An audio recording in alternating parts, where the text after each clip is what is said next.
உறுப்பு ஒட்ட வகையால் விரல் உருட்டி வைப்பூசல் மிக்கவர் கண்டு நெறி.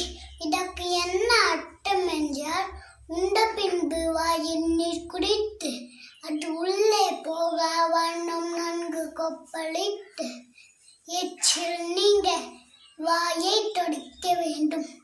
முக உறுப்புகளை அச்சிக்க உரிய முறைகளின்படி விரல்களை செலுத்தி சுத்தம் செய்ய வேண்டும். இவ்வாறு 3 முறை செய்தல் வேண்டும்.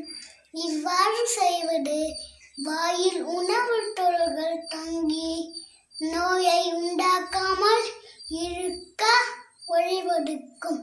நன்றி, வணக்கம்.